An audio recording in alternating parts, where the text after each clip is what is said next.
हमारे सनातन परंपरा में जितने भी अवतारी पुरुष देव पुरुष की गणना की गई है उसमें भगवान श्री कृष्ण की बड़ी आराधना होती है। इसके पीछे का वजह क्या है मालूम है आपको? इसके पीछे सबसे बड़ा वजह यह है कि धरती पर जितने देवता हुए उन देवताओं में कृष्ण के जैसा आफत किसी के ऊपर नहीं आया। आया क्या? भगवान कृष्ण के ऊपर में जितनी आफतें आई उतना ज्यादा आफत दुनिया में किसी भारतवर्ष में किसी भी देवता के ऊपर नहीं आया। आफत देखो, कृष्ण के जन्म की बात तो छोड़ दो, जन्म से 9 महीना पहले से 9 महीना का केवल ये जाना देवकी और वसुदेव के ऊपर आफत क्यों आया? क्योंकि आकाशवाणी हुई और उसमें कहा गया कि जिस देवकी और वसुदेव की शादी में तुम इतने ज्यादा खुश हो रहे हो उसी के गर्भ से निकलने वाला जो 8वां बच्चा होगा वह तुम्हारा काल बनेगा, तुम्हें मार देगा। अब सोचो कि अभी शादी होके जा रही है, नंबर आएगा 8वां पर और उसी समय से उस व्यक्ति के चलते, उसी कृष्ण के चलते उसके मां बाप पर आफत आ गया। अभी शादी हुई, शादी होने के बाद कितने बच्चे होंगे? 8। एक बच्चे पर यदि 2-2 साल का भी अंतर रखा जाए तो 8 दूना 16, यानी कृष्ण के जन्म के चलते, कृष्ण के कारण ही उनके माता पिता पर कृष्ण के जन्म से 16 साल पहले ही आफत आना शुरू हो गया। इतना ज्यादा आफत किसी के ऊपर आया है? लेकिन उसके बावजूद भी एक भी जगह ऐसा बताओ कि कृष्ण का चित्र आपको कहीं मुंह लटकाया हुआ मिला हो? मिला है क्या? देखे हैं कहीं पर कि कृष्ण जी का मुंह लटका हुआ है कहीं? उसके आंख से आंसू गिर रहे हैं? नहीं। कृष्ण का चित्र आपको जहां भी देखने के लिए मिला होगा, कृष्ण का वर्णन आपको जहां कहीं भी मिला होगा, कितना भी संकट, कितनी भी आपदा, कितनी भी मैंने कहा कि जन्म से 16 वर्ष पहले जिसके नाम से आफत मंडरा रहा हो तो समझ लीजिए कि उसके जीवन में कितना आफत आया होगा। लेकिन इतने आफत, इतने संकट, इतनी समस्या के बावजूद भी भगवान श्री कृष्ण की एक बहुत बड़ी विशेषता रही है कि वो हमेशा मुस्कुराते हैं और होठों पर एक मुरली रखते हैं। दुनिया को कोई श्राप नहीं देते हैं। वो दुनिया को वो ऐसा नहीं है कि उसको सताया गया है तो हम भी किसी को सता देंगे, हमको कोई परेशान कर रहा है तो हम भी किसी को परेशान कर देंगे। बल्कि भगवान श्री कृष्ण सताए तो गए लोगों के द्वारा, दुनिया के द्वारा, उस समय के सत्ता के द्वारा, लेकिन भगवान कृष्ण अपने होंठ पर एक मुरली लेते हैं। उसको पीड़ा मिल रही है दुनिया के द्वारा, लेकिन भगवान कृष्ण ने दुनिया को मुस्कुराहट और संगीत दिया। हमारे भी आपके जीवन में यह काम होना चाहिए। हम संगीत नहीं दे पाते हैं दुनिया को। संगीत देने का मतलब ऐसा नहीं कि आप केवल गा करके दुनिया को, गाना कोई संगीत नहीं है। संगीत आपका जीवन ही संगीत बन जाए। जब आपके जीवन से प्रेम की फुहार निकलने लगे तो आपका जीवन समझो संगीत की तरह हो गया। क्योंकि संगीत का मतलब तो समजोड़ गीत, आपका जीवन सबके लिए बराबर हो जाए, वही जीवन संगीतमय जीवन कहलाता है। क्योंकि संगीत में क्या होता है? संगीत में होता क्या है? एक ढोलक है, एक हारमोनियम है। आजकल तो मैंने बाजाओं का भरमार है सब जगह, है ना? तो ढोलक, हारमोनियम, नाल, तबला, डुग्गी, झाल, पैड इत्यादि जितना 10-12 प्रकार के बाजा का आप नाम ले लीजिए। एक मंच पर 10-12 प्रकार के बाजा रखे हुए हैं। अब संगीत यदि गाना होगा तो यदि हारमोनियम को कम आवाज दे दे, ढोलक को ज्यादा आवाज दे दे, तो संगीत निकलेगा? निकलेगा? यदि ढोलक के आवाज को बंद कर दे और हारमोनियम पे 2-4 ठो माइक रख दे तो संगीत निकलेगा?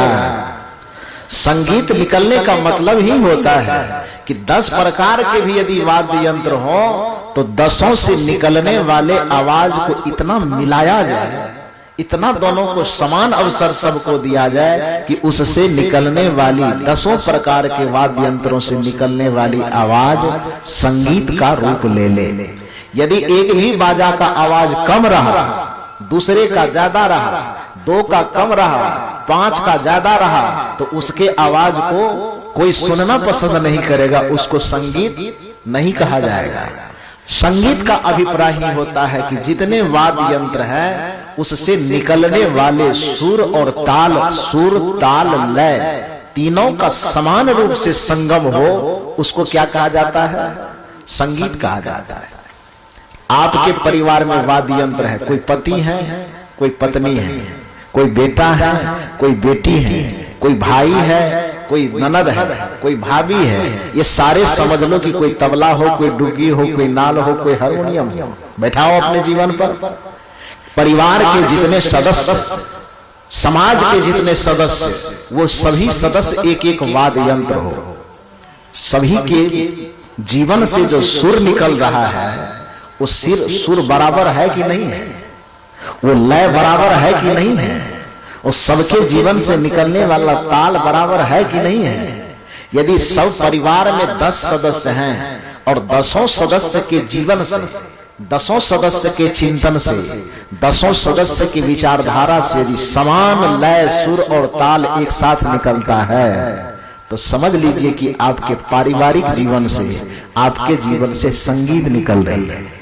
और यदि सबके विचारों में उबर खाओ, किसी का कम, किसी का ज्यादा, किसी की आवाज कम, किसी की आवाज ज्यादा, किसी का विचार कम, किसी का विचार ज्यादा, किसी का सम्मान कम, किसी का सम्मान ज्यादा, किसी का भाव कम, किसी का भाव ज्यादा, यदि भाव में, विचार में तालमेल न हो करके उठपटांग हो गया तो फिर आपका जीवन कर्कशता से भर जाएगा।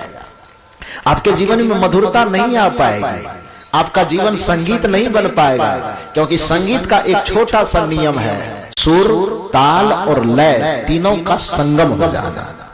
उसी तरह से आप अपने परिवार में रहते हैं, जहां कहीं भी आपके जीवन का गुजर बसर होता है, उन सब के बीच में विचारों का तालमेल होना चाहिए, भाव का तालमेल होना चाहिए, संस्कारों का तालमेल होना चाहिए, स्वभाव का तालमेल होना चाहिए। और याद रखिए, आप दुनिया के परिस्थिति को बदल नहीं सकते हैं। बदलना यदि आपके वश में है तो केवल इतना है कि आप अपने स्वभाव को बदल लीजिए। स्वभाव को बदलना पड़ेगा। दुनिया की जो परिस्थितियां हैं वो चलती रहती है। मैं ये कहानी बराबर कहा करता हूं, फिर से उस कहानी को दोहरा देता, आप लोगों को याद दिला देता हूं। एक घोड़ा वाला आदमी जा रहा था रास्ते से, उसके घोड़े को प्यास लग गई, तो अपने घोड़े के प्यास को बुझाने के लिए वो इधर उधर नदी, तालाब, पोखर खोजने लगा। और ऐसे जगह में था कि कहीं उसको नदी नाला मिला नहीं। तो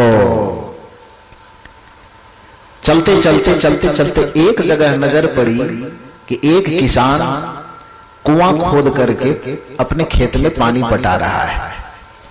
आज के जमाने में नदी है, नाले हैं, पंपिंग सेट है, बहुत सारी व्यवस्था है, लेकिन पुराने जमाने में इतनी व्यवस्था नहीं होती थी।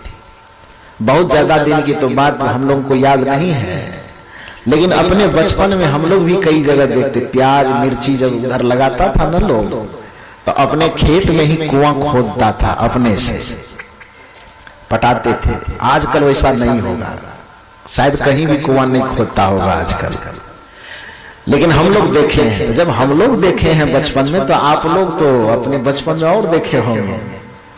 तो वो कुआं खोद करके पानी पटा रहा था, तो उस कुआं खोद करके उसके सामने में 2 बांस खड़ा खड़ा दिया, और उस बांस में घूमता हुआ एक चक्का लगा दिया। उसको कुछ लोग चरखी कहते हैं, कुछ लोग घिरनी कहते हैं, साहित्य की भाषा में उसको रहट बोला जाता है। तो चलिए चरखा से ही समझ लीजिएगा आप। उस बांस में एक वो चरखा लगा हुआ था, उस चरखे के ऊपर में रस्सी लपेटी हुई थी। पानी खींचना हो तो धीरे धीरे ढीला करे तो बाल्टी नीचे चला जाए, फिर खींच करके उसे ऊपर करे, और यहां से ले कुआं के पास से खेत तक नाला बना दिया था पतला जैसे। यहाँ पानी गिरावे और पानी एकदम थोड़ा थोड़ा बहते बहते खेत में चला जाता था। घोड़ा वाला जो जा रहा था रास्ते से, उसने देखा तो सोचा कि बड़ा विचित्र है, पानी खोज रहे थे, यहां तो पानी है सामने। तो वो घोड़ा वाला व्यापारी पहुंचा उस कुआं के पास जहां किसान खेत में पानी भेज रहा था। उसने किसान से कहा कि देखो भाई, मेरा घोड़ा बहुत प्यासा है, कुछ मदद करो, पानी पिला लो। उस किसान ने कहा कि देखो, मैं पानी पिला तो दूंगा, लेकिन यदि पानी की लार रुक गई, कड़ी रुक गई, धारा, तो फिर मेरा खेत सूख जाएगा, नाला सूख जाएगा। तो ऐसा करो कि तुम्हारे घोड़े को केवल हम पानी तो नहीं पिलाएंगे, लेकिन हम नाला में जो डालेंगे पानी, तो थोड़ा थोड़ा बह के भी निकल जाएगा। तुम अपने घोड़े का मुंह जिस जगह गिराएंगे पानी, उस जगह पकड़ के रखना, तो तुम्हारा घोड़ा भी एक दो घूंट पी लेगा और नाला का पानी भी नहीं सूखेगा, उसकी धारा लगी रह जाएगी। तो घोड़े वाले ने कहा ये बात तो बिल्कुल ठीक है। घोड़ा को उस नाला जहां पानी गिरता है उस जगह पर मुंह पकड़ के वो रखा है। किसान पानी भरने के लिए रस्सी को खींचता है, ढीला करता है कि कुआं में जाए, फिर खींचता है। इतने में घोड़ा भड़क जाता है, किसान फिर रुक जाता है, घोड़ा वाला फिर सावधान होता है, फिर मुंह पकड़ता है, फिर जैसे ही खींचने लगता है घोड़ा फिर भड़क जाता है। 3 बार 4 बार 5 बार किसान रस्सी ढीला करता है, छोड़ता है, ढीला करता है, छोड़ता है, घोड़ा भड़क जाता है। किसान ने पूछा उस घोड़े वाले से कि भाई तुम्हारे घोड़े को क्या समस्या है, कोई परेशानी है? घोड़े वाले ने कहा कि हाँ भाई थोड़ी परेशानी है। कहा क्या? कहा मैं अपने घोड़ा को अपन जो यहां रखा हूं, तुम जो रस्सी को ऊपर नीचा करते हो तो उसमें जो ये चरखा चलता है, घिरनी नाचती है, तो उससे चिचियाहट की कुछ आवाज आती है। लकड़ी सूखा है, किल्ली भी सूखा है, तो स्वाभाविक है कि कुछ न कुछ चिचियाएगा, वो आवाज निकलेगी। उसने कहा कि तुम्हारे इस चरखे से जो चिचियाहट की आवाज निकलती है, हमारा घोड़ा उसको बर्दाश्त नहीं कर पा रहा है, उसके आवाज को सुन करके हमारा घोड़ा भड़क जाता है। किसान ने कहा कि तब तो बड़ी मुसीबत है, यदि इस चरखे की आवाज को सुन करके तुम्हारा घोड़ा भड़कता है और जब तक रस्सी को ऊपर नीचा करेंगे नहीं, जब तक चरखा नाचेगा नहीं, तब तक कुआं से पानी निकलने का कोई सवाल नहीं होता है। और जब तक कुआं से पानी निकलेगा नहीं तो तुम्हारा घोड़ा भी प्यासा रहेगा और हमारा खेत भी सूख जाएगा। यदि तुम्हें घोड़े को पानी पिलाना है तो तुम अपने घोड़े को समझाओ कि या तो वो प्यासा यहां से चला जाए, या नहीं तो उसको प्यास यदि बुझाना है तो चरखे से निकलने वाली उस चिचियाहट की आवाज को बर्दाश्त करना सीख ले। जब तक तुम्हारा घोड़ा चरखे की निकलने वाली चिचियाहट को बर्दाश्त करना नहीं सीखेगा तो एक दिन की बात कौन कहे, एक सप्ताह की बात कौन कहे, 7 जन्म खरे खरे तुम्हारा घोड़ा मर सकता है, लेकिन उसकी प्यास कभी बुझ नहीं सकती है। कहने का अभिप्राय है ठीक उसी प्रकार से आप अपने जीवन में समस्याओं से इतने घिर गए हैं, समस्याओं से इतने तप गए हैं, समस्याओं, परेशानी, उलझनों के धूप में चलते चलते आपकी आत्मा प्यास से बिलबिला रही है। आपकी आत्मा भी मुस्कान की पानी की तलाश में है, आपकी आत्मा भी तृप्ति के पानी की तलाश में है, आपकी आत्मा भी खुशियों के पानी की तलाश में है। समस्याओं से घिर करके तप चुके हैं आप, उलझनों से घिर करके तप चुके हैं आप, आपदा विपदा से घिर करके आपका जीवन तब गया है। खुशियों की पानी चाहिए आपको, आनंद और प्रसन्नता की पानी चाहिए आपको, अनुकूलता की पानी चाहिए आपको, और आप उसे पिएंगे कहां? समाज में, परिवार में। चूंकि मनुष्य एक सामाजिक प्राणी है, एक दूसरे से ही हम खुशी को ले और दे सकते हैं, एक दूसरे से ही हम प्रेम का आदान प्रदान कर सकते हैं, एक दूसरे से ही हम अनुकूलता का आदान प्रदान कर सकते हैं। तो जिससे हमको आनंद चाहिए, प्रेम चाहिए, खुशहाली चाहिए, तो स्वाभाविक बात है कि कुआं से यदि पानी चाहिए तो चरखे से तो चिचियाहट की आवाज निकलेगी ना, उसे बर्दाश्त तो करना पड़ेगा। तो जिस कुआं से तुम्हें पानी चाहिए उस कुएं के पास लगे हुए चरखे से भी चिचियाहट की आवाज निकलती है। यदि उसे बर्दाश्त करने की क्षमता है तो ध्यान रखो घोड़ा पानी पी लेगा। उसी प्रकार से जिस व्यक्ति से आपको प्रेम चाहिए, जिस व्यक्ति से आपको सुकून चाहिए, जिस व्यक्ति के संपर्क से आपको आनंद चाहिए, उसके भी जीवन से कुछ न कुछ करवाहट की चिचियाहट निकलेगी। क्योंकि धरती पे कोई ऐसा मनुष्य नहीं है जिसके जीवन में केवल प्रेम ही प्रेम होगा।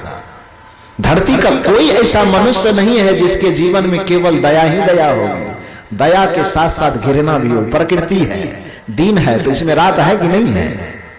है कि नहीं है? फूल के पौधे हैं गुलाब के, उसमें बहुत सुंदर फूल खिला हुआ है तो कांटा नहीं है उसमें।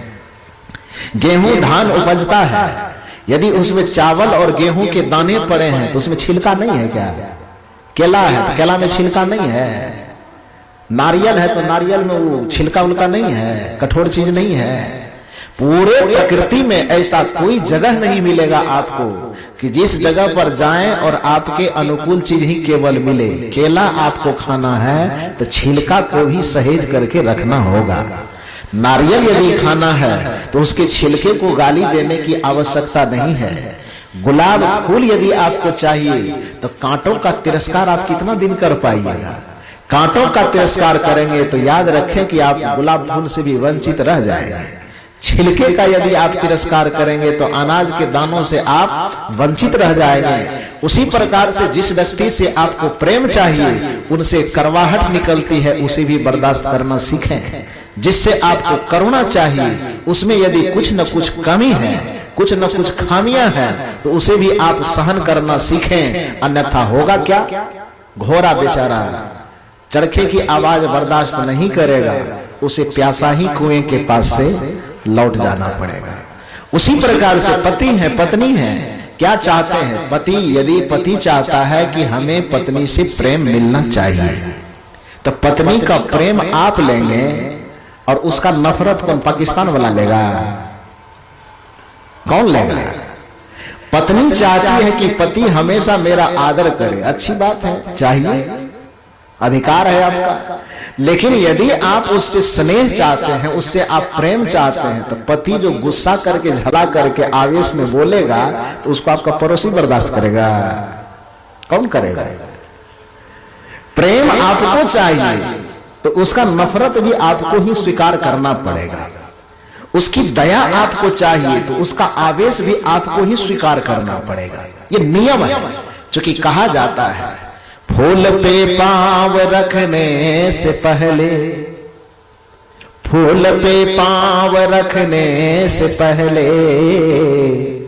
तुमको कांटों पे चलना पड़ेगा। जो कांटों पर चलने का साहस नहीं कर पाता है उसको फूल पाने का कोई अधिकार नहीं है। जो अपने परिजनों के आवेश को बर्दाश्त करने की कोशिश नहीं करता है उसे अपने परिवार से प्रेम पाने का कोई अधिकार नहीं है। सब जगह उतार है, चढ़ाव। मैंने क्या कहा कि देखो आसमान में आज संजोग ऐसा है कि पूर्णिमा भी है और ग्रहण भी है ना जी। नीति यह कहती है कि आसमान में रहने वाले चांद और सूरज को भी कभी न कभी ग्रहण के आफत से गुजरना पड़ता है। तो हम धरती के इंसानों की क्या विशाल है? आएगी ना समस्या, परेशानी आएगी। लेकिन यह भी देखना 9 बजे के बाद धीरे धीरे ग्रहण खत्म होगा, चांद अपने फिर मौलिक रूप में आ जाएगा। ऐसा नहीं है कि ग्रहण जो लगा है तो उसको सदा ढका रहेगा, ये हो ही नहीं सकता है। क्योंकि गांधी जी बराबर कहा करते थे कि सत्य परेशान हो सकता है लेकिन सत्य कभी पराजित नहीं हो सकता है। आपका भी जीवन आपके ऊपर निर्धारित है। आप यदि भीतर से मजबूत रहे तो बाहर की परिस्थिति आपका कुछ नहीं बिगाड़ सकेगी। लेकिन भीतर से आप यदि कमजोर रहे, भीतर से आप यदि ना समझ रहे तो फिर दुनिया की हल्की सी परिस्थिति आपको दुख पहुंचा देगी। आप कहो कैसे? इसको एक समान उदाहरण से समझो। अभी हमारी ये उंगली है, इस उंगली को आप पकड़ करके दबाइए, किसी के भी उंगली को, उदाहरण किसी के भी उंगली को पकड़ करके आप ऐसे दबाइए, उसको रुला पाएंगे आप? एक समान स्थिति में जितना दबा सकते हैं उतना दबाइएगा तो कोई रोएगा नहीं, कोई तकलीफ नहीं होगी। अब कोई हथौड़िए से चूड़ दे तो अलग बात है, उतना नहीं करना है। मूल रूप से समझे कि ये आपकी उंगली है, इसको जितना माने सामान्य अवस्था में दबा सकते हैं उसको कोई दबा दे, एक धक्का भी मार दे तो कोई दिक्कत आपको नहीं होगी। क्यों? क्योंकि हाथ शरीर आपका अभी बिल्कुल ठीक ठाक है। लेकिन यदि उंगली के अंदर से पहले से घाव है, अंदर में उंगली में पहले से घाव है, कोई आदमी बगल से गुजरे जरा सा ऐसे छू दे, क्या होगा? दर्द होगा कि नहीं होगा? इससे क्या सीखे आप? इससे सीखे क्या? यदि सामान्य अवस्था में यह उंगली आपके पास है तो इसको छूने की बात तो छोड़ दो, कोई ऐसे जोर से जबरदस्ती दबाएगा भी ना तो कोई फर्क नहीं पड़ेगा। लेकिन यदि आपको फर्क पड़ रहा है तो इससे यह साबित होता है कि किसी के छूने से पहले ही आपके अंदर में कोई न कोई ठेस है, कोई न कोई चोट है, कोई न कोई दर्द है। इससे अपने आप सिद्ध हो जाता है। यदि आप तिलमिला गए तो इससे संकेत यही निकलता है कि किसी ने आपको छू दिया तो उसके छूने से आप परेशान नहीं है, बल्कि छूने से पहले से ही अंदर में कोई ना कोई घाव है जिसके कारण छू दिया और आप दर्द से परेशान हो रहे हैं। ठीक उसी प्रकार से आपको यदि परिवार में किसी ने जरा सी बात कह दी, अब सास बहू को जरा सा कुछ बात कह दिया, बहू मुंह फुला करके बैठी है उधर। क्यों भाई? सिद्ध क्या होता है? क्या भीतर से मजबूत हो कि भीतर में कोई ना कोई गड़बड़ी है, भीतर में कोई ना कोई घाव है, भीतर में कोई ना कोई कमजोरी है, भीतर में कोई ना कोई परेशानी है। पति डांट दिया जरा सा पत्नी को, हो गया, दर्द से करा रही है। कोई कोई तो इतना दिन तक कि 7-7 दिन तक मुंह फुला के रखती है, हड़ताल पे चली जाती है। क्यों? सिद्ध क्या होता है? कुछ पति ऐसे हैं, पत्नी जरा सी कोई बात कह दी, पति नाराज है, पति परेशान है। इतना परेशान क्यों हो? इतना तिलमिला क्यों रहे हो? सिद्ध यह होता है कि आपके भीतर में कहीं न कहीं घाव है।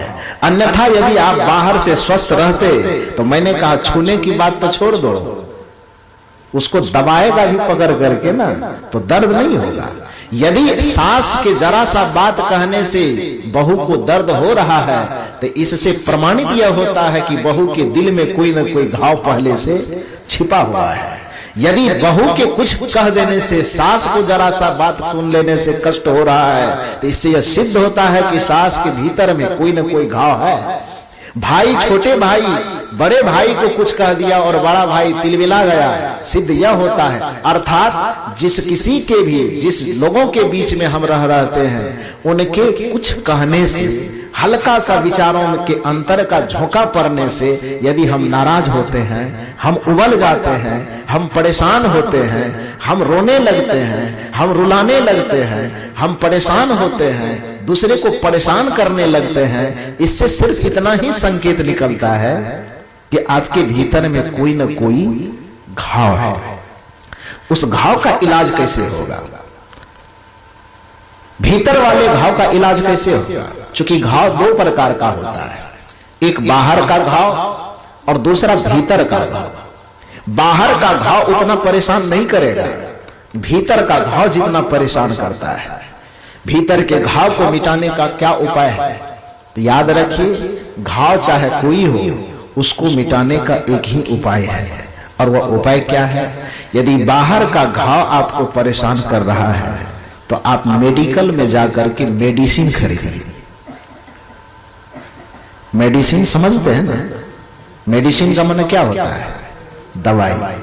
यदि बाहर का घाव आपको, ध्यान से सुनिए, यदि बाहर का घाव आपको परेशान कर रहा है तो मेडिकल में जाकर के आप मेडिसिन खरीदिए, और यदि आपको भीतर का घाव परेशान कर रहा है तो सत्संग में आकर के आप मेडिटेशन खरीद लीजिए। बाहर के घाव का समापन मेडिसिन करता है और भीतर के घाव का समाधान मेडिटेशन करता है, अर्थात यह सत्संग करता है, यह ध्यान करता है, साधना करता है। भीतर में उतरने की कला केवल और केवल सत्संग के द्वारा दिया जाता है। जो व्यक्ति संसार के आफत और विपदा से बचे रहना चाहते हैं उसे अपने भीतर को मजबूत बनाना होगा। भीतर जब आपका मजबूत होता है तो सोच सकारात्मक होती है, और भीतर जब आपका मन कमजोर होता है तो सोच नकारात्मक होता है। और दुनिया में अधिकांश दुख केवल और केवल नकारात्मक सोच के चलते हैं। इसको एक उदाहरण से समझिए। एक पिता अपने बच्चे को गोद में लिया हुआ था। बच्चा बहुत छोटा था, लगभग 1-2 बरस का। तो पिताजी बच्चा को गोद में लिया। अब बच्चा के हाथ में 2 ठो सेब दे दिया। ध्यान से सुनिए बात को। बच्चे के गोद में, बच्चा को गोद में लिया। बच्चे की उम्र मात्र 2 साल, ज्यादा समझदार नहीं था, और उस बच्चे के हाथ में 2 सेब दे दिया। देखो नकारात्मक दृष्टि और सकारात्मक दृष्टि में क्या अंतर है। सकारात्मक दृष्टि हो तो सुख कहीं से भी ले सकते हो, और नकारात्मक दृष्टि हो तो कहीं से भी दुख उठा के अपने कपार पर आप रख लोगे। बच्चा उसी का है। बच्चे की उम्र 2 बरस, वो बिल्कुल नासमझ कहो उसको, नादान। बच्चा पिता के गोद में है और 2 सेब बच्चे के हाथ में है। पिता ने दुलारवश कहा बच्चे से कि बेटा ये क्या है? तो बच्चे ने कहा सेब है। कहा क्या करोगे इसको? तो कहा खाएंगे। तो कहा 1 ठो हमको भी दो ना। पिता कहता है कि 1 ठो हमें भी दो। तो बच्चा झट से क्या करता है, दाएं हाथ में जो सेब रखा था उसमें दांत काट करके खाने लगता है।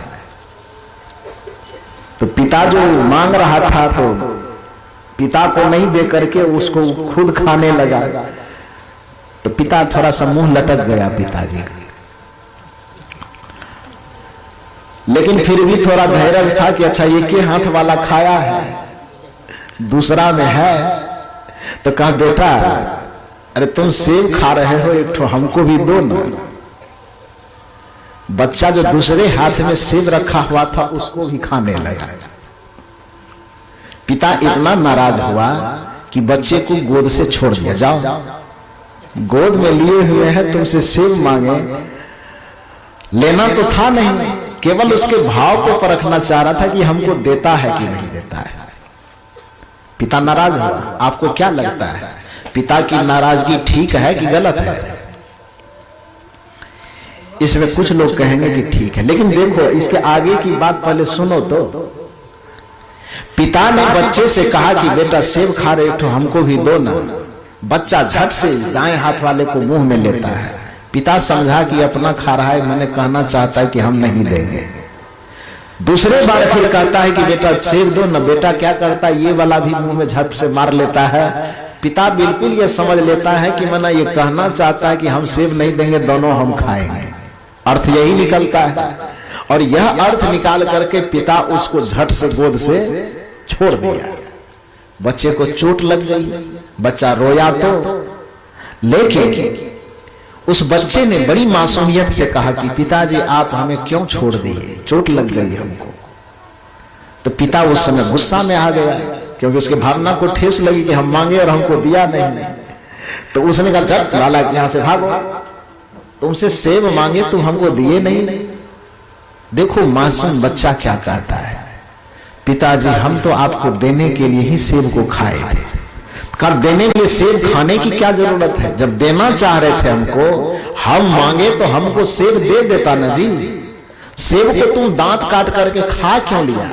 उस बच्चे ने कहा कि दोनों सेब को खा करके हम टेस्ट कर रहे थे कि दोनों में से मीठा कौन है, और जो सबसे ज्यादा मीठा होता हम वो आपको देना चाहते थे, इसलिए हम दोनों सेब में दांत काट लिए। अब बताओ कि उस बच्चे को छोड़ना ठीक था? गोद से नीचे रखना ठीक था जी? गोद से नीचा रखना ठीक नहीं था। किसी के भावना को, उसके सिर्फ काम को देख करके उसके भावना का हम मूल्यांकन नहीं कर सकते। पिता उस बच्चे को उठा के गोद से छोड़ क्यों दिया? इसलिए कि उन्होंने सिर्फ इतना देखा कि हम सेब मांगे और हमको नहीं दे करके वो खुद दांत काट दिया। लेकिन उसमें उस बच्चे की क्या भावना छिपी हुई थी, उस भावना के तह तक पिता की दृष्टि नहीं जा पाई। बच्चे ने कहा कि मैं देने के लिए ही तो दांत काटा। कहा क्यों? कहा इसीलिए कि हम टेस्ट यह करना चाहते थे कि दोनों में से मीठा कौन है, और जो सबसे ज्यादा मीठा होता हम वही सेब आपको देने वाले थे।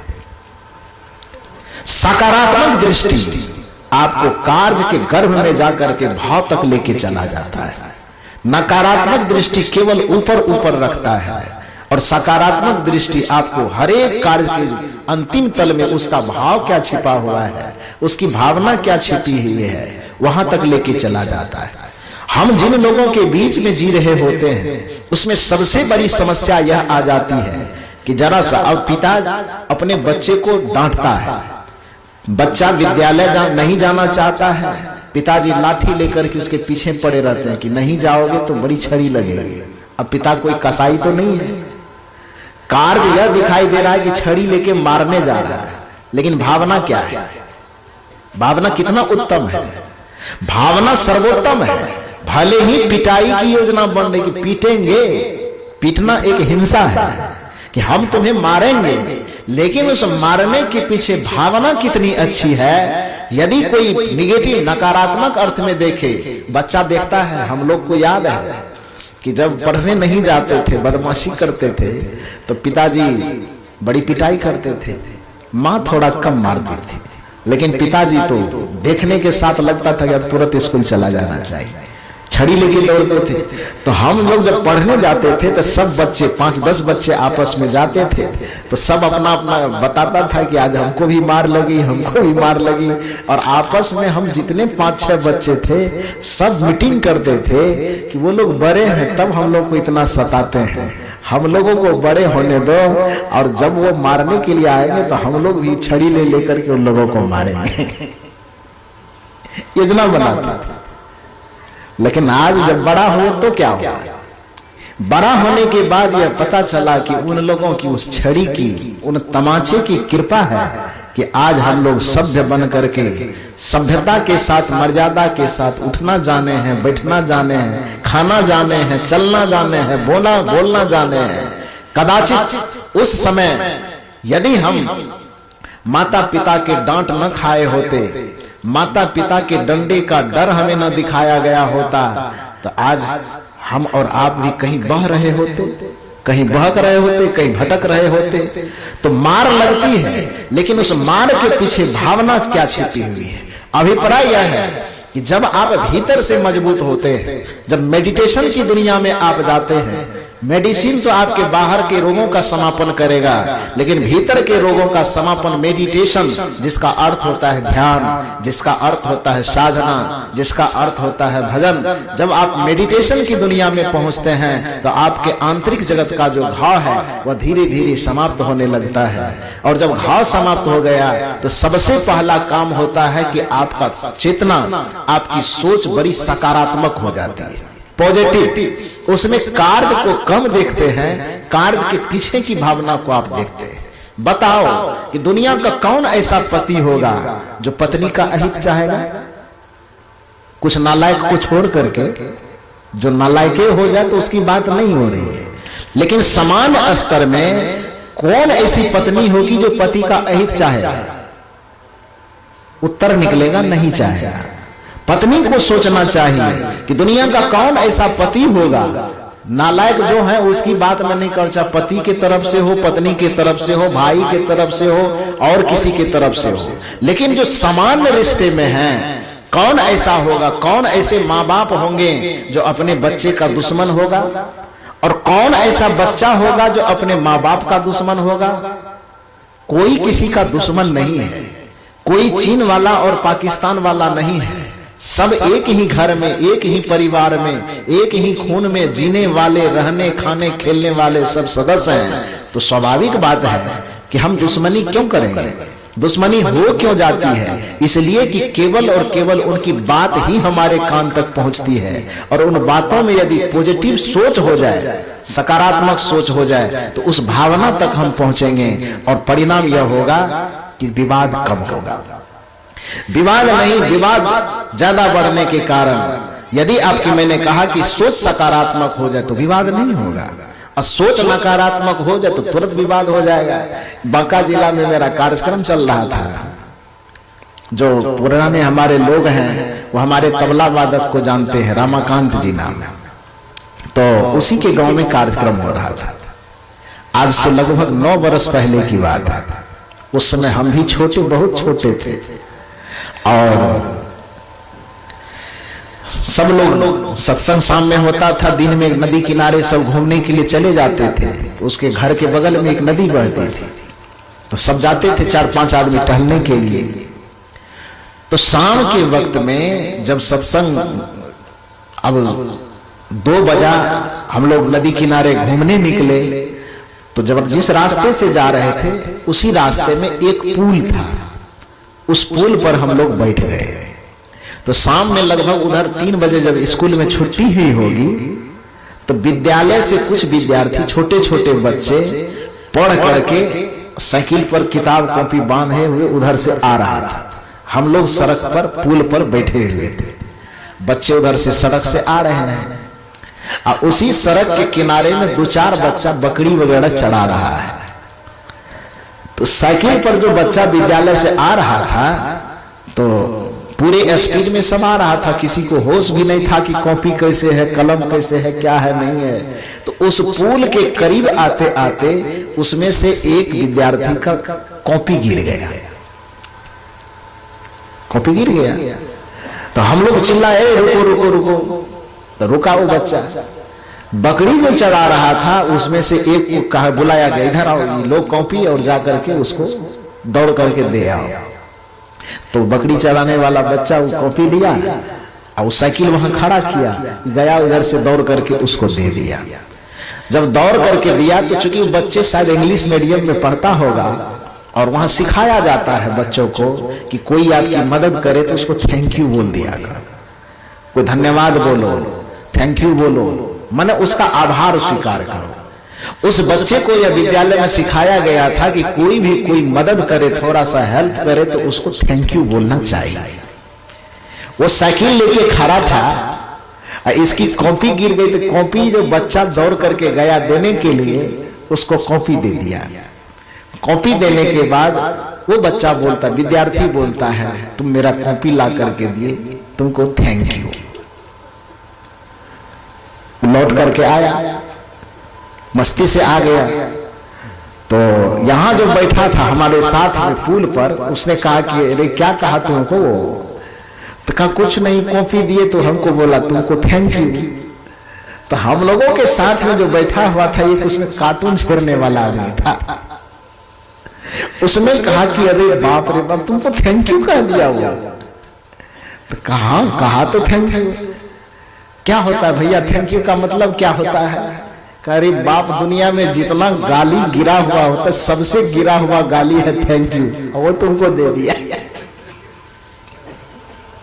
शब्द को नहीं समझ रहा है। उस बच्चे को, अभी छेड़ने वाला आदमी था मेरे साथ में ही बगल में बैठा था, गांव का ही था, तो उसने उसको चिढ़ाने के लिए कहा कि बाप रे बाप, तुमको थैंक यू कह दिया। अरे बाप रे, इतना घिनौना गाली, बताओ बेचारा, एक तो कॉपी जा करके दिया उसको, और ऊपर से इतना बड़ा गाली दे दिया, थैंक यू कह दिया। अब ये जैसे ही जाना कि थैंक यू कहने का मतलब गाली होता है, तो ये दौड़ करके जाता है, रुक, साइकिल लेके कहां भाग रहा है, पहले रुको। दौड़ करके पकड़ता है, कहता तुम हमको इतना खराब गाली दिया है, तुमको थैंक यू, तेरे माँ को थैंक यू, तेरे बाप को थैंक यू, तेरे नाना दादा काका मामा पूरे खानदान को थैंक यू। गाली देके वो अभी आ गया। मतलब तू हमको गाली दिया है, तो वो थैंक यू का मतलब नहीं जान रहा है। वो माँ बाप नाना दादा पूरे खानदान को थैंक यू बोल के, मतलब उसको सबको गाली दे करके हम आ गए, ये उसका सोच था। तो जिसकी सोच सकारात्मक नहीं जानने के कारण वो थैंक यू भी गाली बन गया, वो नहीं जान रहा उसके विषय में। लेकिन जो शब्द के पीछे छिपे भाव को जानता है, उसके लिए गाली भी कितना लाजवाब बना। इसको एक और उदाहरण से समझिए। एक पति पत्नी बहुत लाजवाब, बड़े अच्छे स्वभाव के, अच्छे विचारवान, लेकिन कभी कभी गलतफहमी हो जाती है तो अच्छे लोग भी थोड़ा बुरे बन जाते हैं। पति पत्नी इतने सत्संगी विचारधारा के थे, संस्कारवान थे, लेकिन एक दिन ऐसा हुआ कि कुछ नासमझी से पति और पत्नी में विवाद हो गया, थोड़ी बात पर। तो विवाद होने के बाद नोक झोंक होते होते होते होते पत्नी थोड़ा ज्यादा गर्मा गई, उसका टेम्परेचर थोड़ा ज्यादा बढ़ गया, ब्लड प्रेशर वाली होगी। तो जब ब्लड प्रेशर पूरे सर पे चढ़ गया तो आवेश में आकर के बोल दी पति को कि चुप चुप जानवर कहीं के। पति को जानवर कह दिया। पति को बहुत बुरा लगा। पति समझदार था, वो तुरंत वहां से कुछ बोला नहीं, तुरंत घर से निकल करके कहीं बाहर चला गया। ध्यान दो, क्रोध से बचना चाहते हैं तो ये एक बहुत बड़ा उपाय है। किसी भी आदमी क्रोध और आवेश की अवस्था में कोई आदमी आ जाए तो उसको तुरंत एक गिलास ठंडा पानी पी लेना चाहिए, यदि पास में मौजूद हो तो। और यदि पास में पानी मौजूद नहीं है तो दूसरा उपाय है कि एक आदमी वहां से हट करके 5-10 मिनट के लिए कहीं दूसरे जगह चला जाए। अब आवेश की अवस्था में एक आदमी कोई बात कह रहा है, अब उसके ऊपर में दूसरा आदमी फिर इधर से कोई बात कह दिया, फिर उधर से वो कह रहा इधर से, तो बातों का जब रगड़ चलता है एक दूसरे में तो फिर क्रोध घटने के बजाय वह क्रोध दहकते हुए आग का रूप ले लेता है। कबीर साहब ने इसीलिए कहा भी है, आवत गाली एक है पलटत हो य अनेक, कहा कबीर मत पलटिए रहे एक की एक। गाली अनेक कब बन जाती है? जब एक गाली उधर से आई और आप पलटने वाले हैं, उधर से आई आप पलट रहे हैं, एक आया, दो, एक आया।